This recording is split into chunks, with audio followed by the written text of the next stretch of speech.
नमस्कार मित्रों data analysis and research centre के तत्वाधान में आयोजित आंकड़े बोलते हैं कार्यक्रम के प्रथम एपिसोड में हम सब आप सबका स्वागत करते हैं। दोस्तों, उत्तराखंड में चुनावी बिगुल बज चुका है। अलग अलग पार्टियां अपने अपने तरीके से चुनाव को जीतने के लिए प्रयास करने लग गई हैं, जिसमें ये अलग अलग जगहों पर अपनी गोष्ठियां और मीटिंग्स कर रही हैं। हल्द्वानी विधानसभा क्षेत्र एक महत्वपूर्ण विधानसभा क्षेत्र है।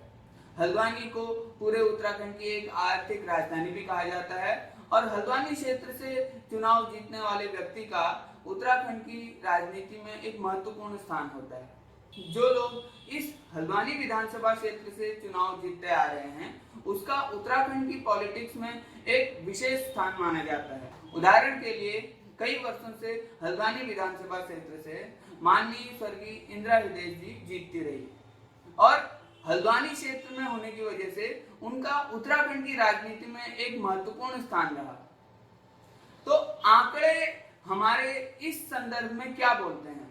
कई वर्षों से उत्तराखंड के इस हल्द्वानी क्षेत्र के चुनाव में जो आंकड़े हमने जुटाए हैं, उनको हमारे विशेषज्ञों ने स्टडी किया, अध्ययन किया और उनसे संबंधित अलग अलग निर्णय और अलग अलग रिजल्ट्स हमारे सामने निकाले। इसी संबंध में आज हमारे साथ इन्हीं आंकड़ों के विशेषज्ञ श्री अमित जी मौजूद हैं।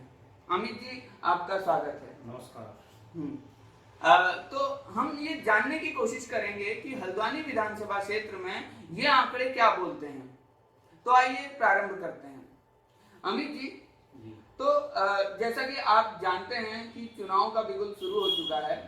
अलग अलग तरह से राजनीतिक पार्टियां चुनाव प्रचार करने में जुट गई हैं, कईयों ने कमर कस ली है। तो हम हल्द्वानी क्षेत्र के आंकड़ों से संबंधित जब कुछ जानने की कोशिश करते हैं, तो क्या आप हमारे दर्शकों को बताएंगे कि हल्द्वानी क्षेत्र के विधानसभा के आंकड़े हमें क्या बताते हैं? जी, तो उत्तराखंड बनने के बाद से या फिर मैं 1980 तक का भी अगर मैं चलूँ, मतलब काफ़ी पीछे से अगर हम शुरू करें, तो शुरुआत में इसको भाबर के नाम से जाना जाता था और यहाँ पे काफ़ी ज़्यादा बसावट पहाड़ के लोगों की ही थी। यद्यपि बसावट उस समय कम थी क्योंकि आबादी कम थी, लेकिन 1980 के दशक के बाद मैदानी क्षेत्र के लोग, जब ये यूपी में भी था, तो उस समय पे यहाँ पर रोजगार के चलते यहाँ आकर के बसने लगे। उसके बाद से थोड़ा हल्द्वानी का जो समीकरण है वो बिगड़ने लगा। अन्यथा ये पहले प्योर एक पहाड़ की सीट हुआ करती थी। उसके बाद जब ये उत्तराखंड बना सन 2000 में तो बीजेपी थी। उसके बाद 2002 के जब इलेक्शन हुए और इवन 2007 के इलेक्शन, तो उन दो इलेक्शन में एक काफ़ी महत्वपूर्ण उस पर ये रहा है। 2002 के इलेक्शन में माननीय स्वर्गीय श्री इंदिरा हृदय जी जीती थी, किंतु उसके बाद 2007 के इलेक्शन में वे हार गई। उसके कारणों को भी हम थोड़ा बहुत देखेंगे। आफ्टर दैट फिर हमारे 2012 और 17 में अब तक का, वर्तमान तक का हमारी स्वर्गीय इंदिरा हृदय जी यहाँ की विधायिका रही हैं। तो उसके पीछे कई सारे समीकरण आए हैं, जैसे 2012 का परिसीमन। तो परिसीमन के बाद जो है यहाँ पे उनके जो मुख्य अपोनेंट थे माननीय बंशीधर भगत जी, उन्होंने कालाडूंगी क्षेत्र को अपना कर्मभूमि छांट करके उस क्षेत्र से लड़े। इसके पीछे कारण ये रहा कि वो एरिया काफ़ी हद तक पहाड़ी डोमिनेटिंग एरिया है, तो वहाँ पर पे उन्होंने काफ़ी ज़्यादा फोकस करा और कालाडूंगी से वो लगातार विधायक चले आ रहे हैं। वहीं इंदिरा हृदय अपना इस हल्द्वानी ही क्षेत्र पे काबिज रही। तो ये अभी तक का स्थिति रही है। एकमात्र 2007 में उनको अगर मैं वैसे कहूँ तो काफ़ी एक बड़ा झटका उन्हें लगा, लेकिन उसके बाद वो संभली और संभल करके उन्होंने काफ़ी ज़्यादा यहाँ पर से काम किया था। तो एक ये श्रद्धांजलि भी दी जा सकती है एक उस महान आत्मा को जिसने कि हल्द्वानी क्षेत्र के लिए काफ़ी काम किया है। किंतु अगर अब आंकड़ों पे हम आए तो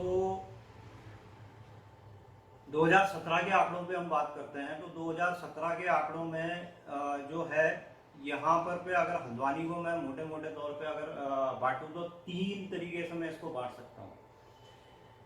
एक 45 से 47 बूथ एक वर्ग विशेष के हैं, 7 या 8 बूथ दूसरे वर्ग विशेष के हैं। बाकी के आउट ऑफ 161, जैसे अगर मैं 2017 की बात करूं तो 161 बूथों में 45 या 47 बूथ एक वर्ग विशेष के, 4 या 5 एक वर्ग विशेष के, और बाकी अन्य जो हैं वो बूथ बाकियों के बसते हैं, यानी कि एक पहाड़ी समुदाय के बहुतायत के यहाँ पर पे बसते हैं। उसके आधार पर ही यहाँ का पूरा जो गणित है या केमिस्ट्री है, रसायन विज्ञान और गणित जो है वो पूरी की पूरी उन्हीं सब चीज़ों पे सजती आई है।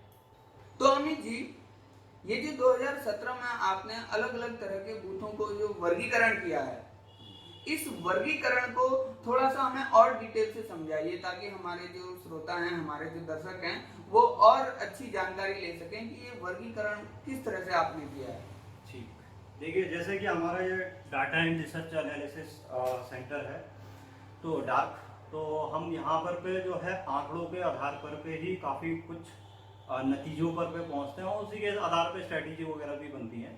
तो यहाँ पर पे अगर मैं बताऊँ तो 45 से 47 बूथ आपके बरेली रोड में और किदवई नगर, इंदिरा नगर, लाइन नंबर्स वगैरह में पड़ते हैं, बनभूलपुरा वाला क्षेत्र है, वो एक डिसाइडिंग फैक्टर होता है।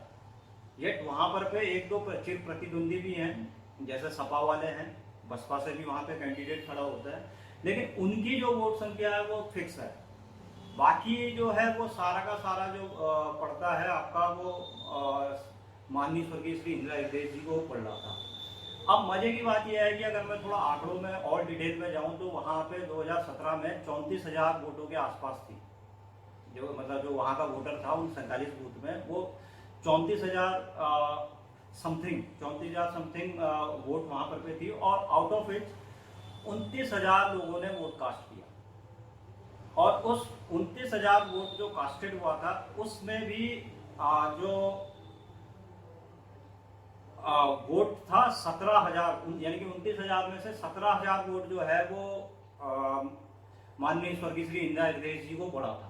तो इस तरीके से उन्होंने क्या है, एक काफी बड़ी लीड जो है अपने अपोनेंट, यानी कि अगर मैं बात करूं उनके मुख्य अपोनेंट जो यहाँ पे प्रतिद्वंदी रहे हैं वो रहे योगिंदर पाल सिंह रौतेला जी, तो उनसे लगभग 17,000 वोट आगे चली गई एज कम्पेयर टू, मतलब इन 45-47 वोट हो गई। अब बात करते हैं दूसरे वाले एरिया की मैंने आप जो दूसरा बात करी वो बंदोबस्ती वाला एरिया की बात आ रही है। तो बंदोबस्ती एरिया में अगर हम बात करें तो वहाँ का करीब 10 या 11,000 जो वोट है, वो वोट में बीजेपी ने अच्छी खासी सेंधमारी करी, किंतु वो भी इसको नहीं बचा पाया। मतलब यह ऐसा नहीं है कि वहाँ पर इंदिरा हृदय जी की पैठ नहीं थी।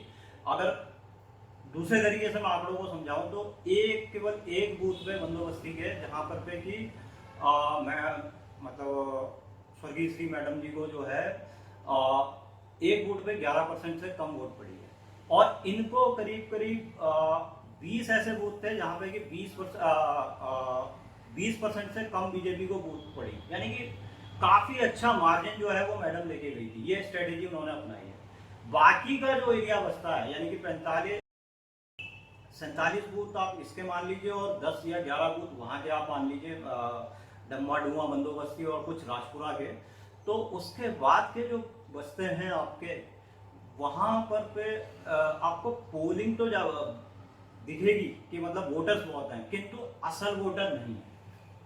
असल वोटर क्यों नहीं है? क्योंकि होता क्या है कि मैक्सिमम यहाँ पर पे जो वर्ग विशेष रहता है उनके बच्चे वगैरह जो हैं वो सब दिल्ली, बेंगलोर, पुणे या और विदेशों में नौकरी करते हैं, या उनके वोटर आईडी कार्ड यहीं के होंगे, तो वो वोटर वो दिखते तो हैं किंतु वोट कास्ट नहीं हो पाती। तो इस करके क्या है, बीजेपी यहाँ पर चाह करके भी वोट पेनिट्रेट कर पाना काफी कठिन हो जाता है। और दूसरा क्या है, क्योंकि ये हल्द्वानी विधानसभा यानी 59 नंबर की विधानसभा जो है वो काफी पहले की बसावट वाली एरिया है, तो यहाँ पर नई बसावट अगर इन क्षेत्रों में जो मैंने आपको बताया 47+10 यानी कि 57 बूथों को हटा करके बाकी 101 या 105 बूथों में बात करें, तो वहां पर नई बसावट बहुत कम हुई है, उल्टा माइग्रेशन ज़्यादा हुआ। मतलब 2 या 3% का माइग्रेशन वहाँ पर आपको मिलेगा और एक्चुअल बूथ संख्या वहाँ नहीं है। इस कारण यहाँ पर भाजपा का जो गणित है वो बैठ पाना थोड़ा कठिन बैठता है। यहाँ का अगर गणित देखें तो वो चाह करके भी कि कितना ही स्ट्रॉन्ग कैंडिडेट हम ले आए तो वो कठिन हो जाता है। ये हमारी आंकड़े जो है ये एक सच्चाई बयां करते हैं यहाँ की। तो अमित जी, इसका मतलब आप ये कह रहे हैं कि बड़े अच्छे तरीके से कांग्रेस ने अपने संसाधनों का प्रयोग करके माननीय श्री इंदिरा हृदय जी को जीत दिलवाई और इस चीज का फायदा भी हल्द्वानी के क्षेत्र को मिला, जहां पर हम देखते हैं कि बहुत सारा काम भी हुआ। लेकिन मैं ये जानना चाह रहा हूं कि जब कांग्रेस इन आंकड़ों को इतने अच्छे से समझती थी, उसके बावजूद 2007 में माननीय इंदिरा हृदय जी को हार का सामना करना पड़ा। इसके पीछे आपके आंकड़े क्या बोलते हैं? तो देखिए 2007 का मैं बात करें तो देखिए पृष्ठभूमि पीछे से लिखी जाती है। तो पृष्ठभूमि के आधार पे 2004 में जो है 2002 में जब एनडी तिवारी जी यहाँ पे काबिज हुए और माननीय श्री इंदिरा हृदय जी जो है कैबिनेट में मिनिस्टर रही, शिक्षा मंत्री भी रही और पीडब्ल्यूडी में तो हमेशा उनके पास ही रहा है, इवन राजस्व विभाग भी इनके पास रहे हैं। तो उस समय पर जो है मतलब मैं मुख्यतः 2 या 3 कारण बताऊंगा। उस समय पे एक तो ये रहा कि पावर का थोड़ा इम्बैलेंस रहा। दूसरी बात जो आई वो यहाँ पर मतलब अपने भी जो मूल कैडर के वोट थे उनमें भी मैं शब्दों का यूज नहीं करूँगा, मतलब उसमें भी थोड़ा सा कैडर वैमनस्य रहा या फिर कैडर के वोटों में भी थोड़ा सा बंटवारा हुआ। एक चीज़ तो ये पड़ी। दूसरा जो बड़ा इंपॉर्टेंट फैक्टर रहा वो रहा परिसीमन इन द सेंस कि उसी समय 2007 में जो है यहाँ पर परिसीमन नहीं था, यानी कि कालाडूंगी क्षेत्र भी जो है वो इसमें शामिल था। अब कालाडूंगी क्षेत्र में आपका कुसुमखेड़ा, ऊंचा पुल और आगे की भी जो एरिया है, मतलब यहाँ के जो बूथ हैं वो भी इसमें एडेड थे। अब वहाँ पर जो मूल बसावट पहाड़ से आकर के बहुत ज़बरदस्त तरीके से हल्द्वानी बस रहा था, क्योंकि नया नया उत्तराखंड बना था, मतलब 7 साल ही उत्तराखंड को बने हुए हो रहे थे, तो काफ़ी ज़्यादा लोग जो है वहाँ पर आके बस रहे थे और उनका वोट को जो है ये लेने में थोड़ा उतना मतलब इनकी रणनीति वहाँ पर फेल हुई। तीसरा ये यहाँ पर भी कमजोर पड़ी कि इनका जो दूसरे वर्ग के जो वोट हैं, जैसे अगर हम बताएं तो उस समय पे सपा जो है 18,000 वोट लेके गई। येट अगर मैं आंकड़ों पे बात करूं तो 18,000 वोट लेके गई। साथ में इन्हीं के एक और मोहन पाठक जी यहाँ पर से खड़े हुए, वो 10,000 के आसपास वोट वो लेकर के गए, जो कि ये उन चीज़ों को, या तो मैं कहूँ कि इनसे कुछ कमी रह गई कि ये उन चीज़ों को मतलब नज़रअंदाज करके चली, जिस करके कि ये हार गई। अन्यथा इनका हारना इतना आसान नहीं था। लेकिन फिर इन्होंने 2012 में कमबैक करा और ऐसा कमबैक करा कि ये अपने जो प्रतिद्वंदी है उससे पूरे उत्तराखंड में सबसे ज़्यादा वोटों से जीती। तो ये जो हल्द्वानी का आंकड़ा रहा है वो है। और अब आने वाले 2022 में के चुनाव में और कुछ आएगा, अभी तो हम आंकड़ों पे काम कर ही रहे हैं। तो मित्रों, आपने देखा कि हल्द्वानी विधानसभा क्षेत्र के आंकड़े आपको क्या जानकारी देते हैं। हमारे जो विशेषज्ञ हैं उन्होंने आपको हल्द्वानी विधानसभा क्षेत्रों के आंकड़ों के बारे में कुछ खास जानकारी दी। इस तरह की बहुत सारी जानकारियां और उन जानकारियों से क्या नतीजे निकल सकते हैं, ये सब हमारा ये सेंटर आपको प्रोवाइड करवा सकता है। तो इसीलिए अगर आप हमसे संपर्क करना चाहते हैं तो आप हमें इस ग्रुप के माध्यम से संपर्क कर सकते हैं। और इसी एपिसोड को हम इसी नोट पर समाप्त करते हैं। आपसे हम आगे इस तरह की चर्चाओं के साथ मिलते रहेंगे। तब तक के लिए धन्यवाद। नमस्कार।